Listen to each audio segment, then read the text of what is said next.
Bonjour à tous et bienvenue sur ma chaîne YouTube Zilo Cuisine.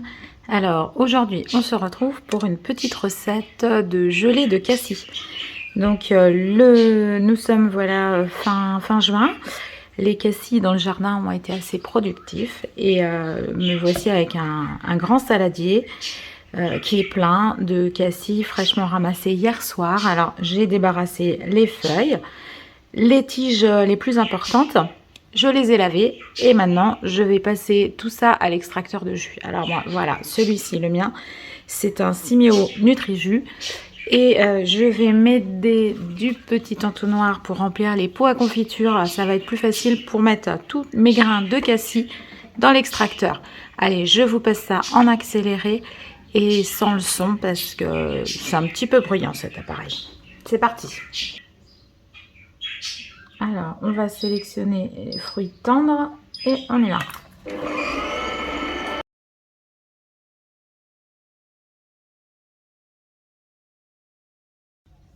Alors, me voici donc avec mon jus qui est assez épais, ma foi. J'ai beaucoup de déchets.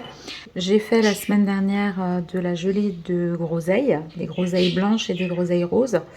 Et j'ai récupéré davantage de jus par rapport à la quantité de déchets. Par contre, là, le jus est vraiment très pâteux, très épais. Alors, on va venir peser. Je vais venir peser la quantité de jus. Donc là, hop, on va mettre sur 0. Il m'en reste un petit peu dans mon appareil.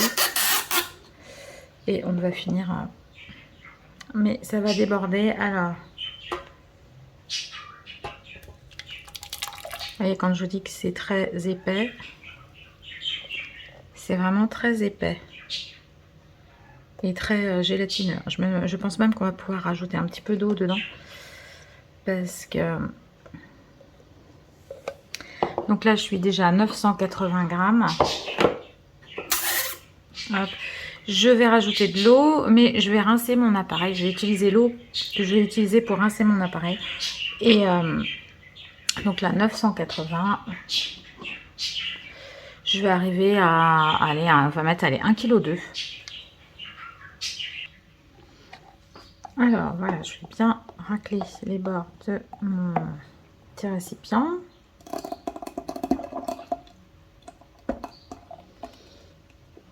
Ouais, je suis même à 1 kg. Je suis à plus que ça. Finalement, il me restait encore pas mal de fruits. Je vais être à 1,3 kg. Et donc, je vais ajouter du sucre. Donc, le sucre, vous ajoutez soit temps pour temps, donc soit la même quantité de sucre. Il faut que vous mettiez minimum 75 à 80% de sucre. Donc là, moi, je vais mettre... j'aime bien comme ça acide quand même. On va mettre entre 850 grammes, mettons, par kilo. Donc, hop, là, je vais calculer. Je vais avoir 1,350 kg, là, à peu près, de purée de fruits.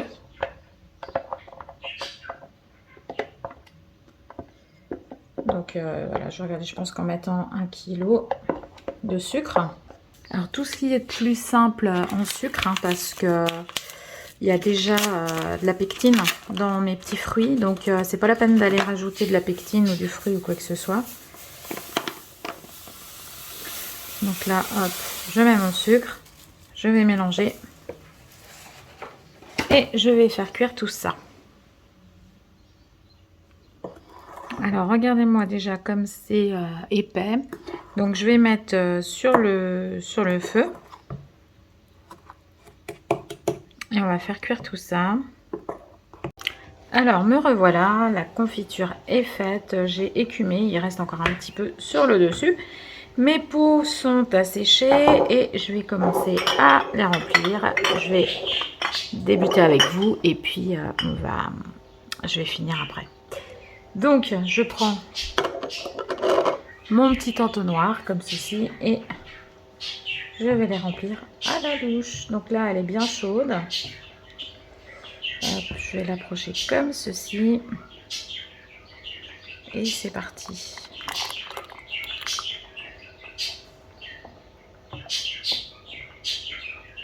Ça sent très bon toujours.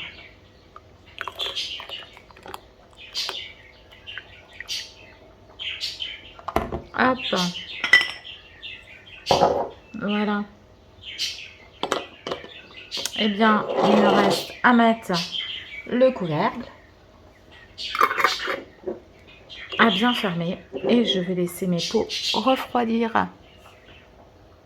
Alors, voilà tous les petits pots réalisés. J'espère que cette recette vous aura plu et je vous dis à très bientôt sur Zilo Cuisine. Kenavo! Alors voilà ma gelée.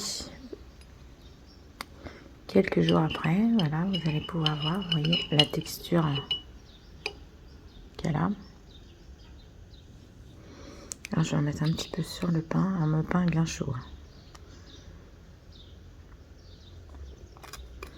Et vous voyez, quand je l'étale, il n'y a pas de pépins, il n'y a rien.